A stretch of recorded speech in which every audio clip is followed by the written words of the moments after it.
Friends, this is your bonus episode of Call of the Wild, brought to you by our friends at Aviva. I'm actor and WWF ambassador Kel Spellman, and the noise you've just heard is our guest today, Mr. Jacob Collier's Call of the Wild. So, Jacob, tell me, what is your Call of the Wild? And when I ask that, what I mean is, what is your favourite sound in nature? It could be an animal call, it might be a sound from nature itself, but what is your Call of the Wild? Oh, that's so wonderful. Gosh. Well, I've already waxed lyrical enough about the sound of ice on the ocean. It's not like a type call, but it's definitely like a balm. That's the sound if I could pick one sound to listen to forever without a break, it would definitely be the sound of ice on the ocean, because there's like endless detail there for me to enjoy, for us to enjoy. But in terms of a creature, I mean, the first time I heard a beluga whale sound was just like, I was like, what is that? My friend, he said, guess what this sound is? And he played me the sound. And I just thought, well, surely it can't be an animal. Like, no animal could make this sound. Yeah. So it must be some like kind of radio signal or like, synthesized thing, whatever. And it's like, no, that's a beluga. They are so crazy. So that'll be a really badass Call of the Wild to claim as a beluga conversation. You claim that away, Jacob. Listen, I could genuinely sit and listen to you talk all day. I think the way that you see the world, think about it, and then are able to express it, and then converse that as well, I think is really, really special. Then I feel that in your music, and I've been able to feel that sat here chatting to you, and I just really appreciate your time, and your outlook and feel on the world is very, very special. Well, thank you so much for having me. This is a real thrill and an honor. Have you had any moments with an animal that you have had an encounter with that has stood out to you, or is one that you always can be like, that was one of the most special moments? Yeah, well, so I went to Iceland last year, another crazy place, and I played a show in Reykjavik, which is a real life dream for me. And we did a sort of whale watching boat ride, how these things go. And sometimes boat rides, there's not much to see, but we saw some amazing creatures, and I do have quite a clear memory of dolphins surrounding the boat and just feeling so utterly content, just sort of being carried by these glorious creatures. Wow. That are playing with each other so beautifully.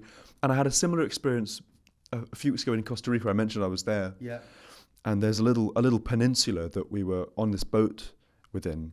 And it's one of the places where whales and dolphins come to play. And so we were on board with these dolphins, and obviously they're studying the speech. So they had, again, a hydrophone underwater. And so we could hear the dolphins speaking. And have you ever heard dolphin speech? Only off like video, like the little. Oh, it's so mad. It's like It's so. This is a bit of a briefly nerdy explanation, but human beings can hear up to 20,000 hertz. That's our limit to our hearing. Okay. Which is really, really, really high. It's like, but dolphins speak up to 150,000 hertz. So it's like really, really, really ultrasonic, I think is what they call it. And so we can only hear like the bottom range of what they're saying, but the microphone under the boat was an amazing experience, because you saw the dolphin go, and then you heard like,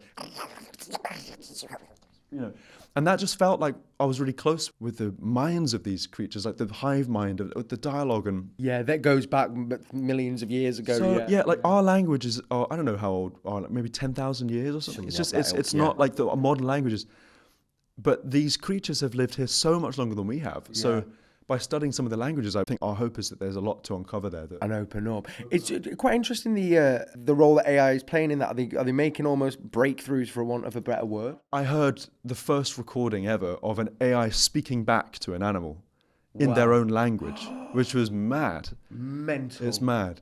But there are complicated sort of almost moral problems to solve when it comes to this, because, it's like all other AI, it's trained on existing language. So there have been moments, as I understand it, where they've trained, for example, humpback whales is one of the main creatures that they're studying, and they've trained humpback whales on the speech from humpback whales who are no longer alive. Right. And so when they play some of the things, when the AI speaks in some of these languages, sometimes the creatures can get quite distressed, because it's saying, my name is this, or my name is this, and that creature is not here, and so the creatures get really confused. Mad. And so the wild thing is, like, as we enter in, and obviously I'm not the most qualified person to speak about this, but what I understand is, as we enter into these kinds of conversations, there are all these implications about, like, what should we and shouldn't we be saying and training and exploring. But but the pursuit of wisdom is so beautiful and so profound, because if anyone's like, we haven't mastered the infinite game. We don't know how to live on this planet forever, but some of these creatures have mastered that game, and trees have. There's an amazing thing that I learned about recently called the albino redwood. And I don't know if you've come across this, but in the redwood forest of California, there's this rare phenomenon, but it happens where one tree in the forest will kind of bleach, it will go completely white, but it's still alive, completely alive, but it's no longer getting any nutrients or kind of sustenance from the sun, because it's decided.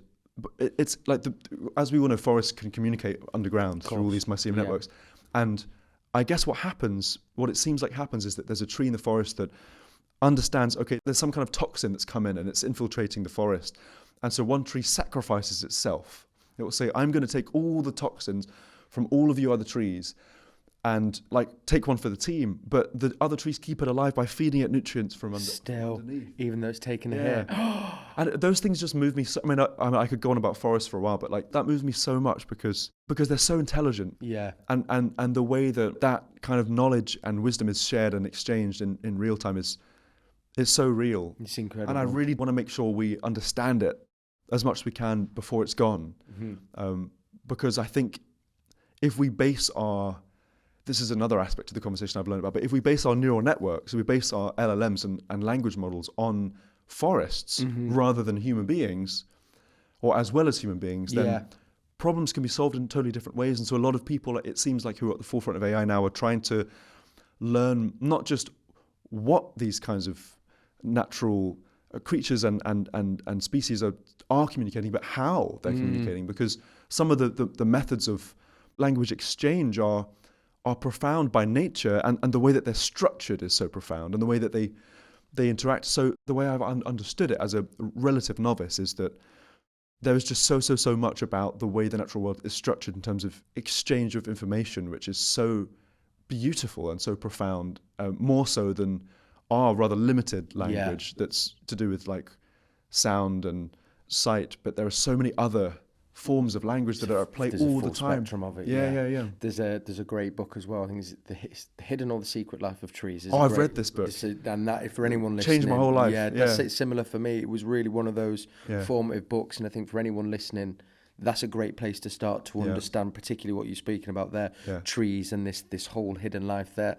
It's so special. It's magical.